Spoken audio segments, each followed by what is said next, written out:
ঢাকা বিশ্ববিদ্যালয়ের শিক্ষার্থী ও ছাত্রদল নেতা সাম্য হত্যাকারীদের গ্রেপ্তারে ৪৮ ঘণ্টার আলটিমেটাম দিয়েছে ছাত্ররা। ইতিমধ্যে শাহবাগ থানা ঘেরাও করেছে শিক্ষার্থীরা। রাজু ভাস্কর্য থেকে মিছিল নিয়ে শাহবাগ থানার সামনে এসে থেমেছে ছাত্ররা। সাম্য হত্যাকারীদের বিরুদ্ধে স্লোগান চলছে। পুলিশের ঊর্ধ্বতর কর্মকর্তাদের সাথে ছাত্রদের আলোচনা এবং বাকবিতণ্ডা চলছে। সাম্য হত্যার প্রতিবাদে সমাবেশ করে ঢাকা বিশ্ববিদ্যালয়ের সাধারণ শিক্ষার্থীরা। ৪৮ ঘণ্টার আলটিমেটাম শিক্ষার্থীদের। তাদের অভিযোগ, মূল হত্যাকারীদের সামনে আনা হচ্ছে না, পুলিশের প্রহরায় তাকে পলাতে সাহায্য করা হয়েছে, এটাই অভিযোগ করেছে ঢাকা বিশ্ববিদ্যালয়ের সাধারণ ছাত্রদের। সাম্য রুহের মাগফিরাত কামনায় ঢাকা বিশ্ববিদ্যালয়ে তারা সমবেত হয়েছে এবং তারা এই দায় রাষ্ট্রে নিতে হবে বলে তারা জানাচ্ছে।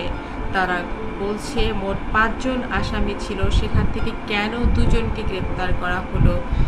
এই ক্যাম্পাসে যাতে ভবিষ্যতে আর কখনো এই ধরনের ঘটনা না ঘটে সে নিশ্চয়তা চায় ছাত্ররা।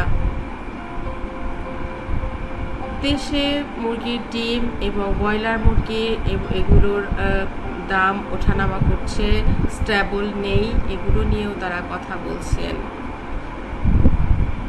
এই বিষয়ে অনেকেই আসলে কিছুটা ক্ষুব্ধ এবং সাম্য হত্যা নিয়েই মূলত চলছে আন্দোলন এবং এই আন্দোলনকে ঘিরেই আসলে জগন্নাথ বিশ্ববিদ্যালয়, ঢাকা বিশ্ববিদ্যালয় সব এলাকায় যাতায়াতের বিঘ্ন ঘটছে এবং মানুষজন কিছুটা হলেও ঝামেলায় পড়েছে। চলছে ছাত্রদের অনশন, কারণ তাদের বন্ধুদেরকে তারা জীবিত দেখতে চায়। এইভাবে এত মৃত্যুর পরও যদি তাদের ভাই বন্ধুরা প্রাণ দেয় তাহলে কঠোর কর্মসূচি তারা দেবে এমনটাই বলছেন। এবং থানার সামনে এখনও শিক্ষার্থীরা জড়ো হয়ে আছে এবং রমনাজনের এই এলাকায় এখনও মীর আসাদুজ্জামানের সঙ্গে শিক্ষার্থী এবং শিক্ষকদের একটি প্রতিনিধি দল আলাপ আলোচনা করছে। আমরা আশা করব একটা সুচিন্তিত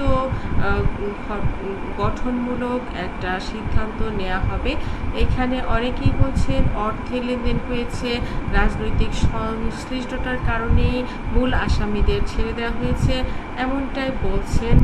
তো আশা করি এই এত কিছুর পরে রাজনৈতিক বিষয় নেই, তারা অবশ্যই সব আসামিদের ধরবেন এমনটাই তারা জানিয়েছেন এবং বলছেন সিসিটিভি ফুটেজে যাদেরকে পাওয়া যাবে প্রযুক্তিগত সহায়তা নিয়ে সব আসামিদেরকেই তারা ধরবেন এমনটাই তারা জানিয়েছেন।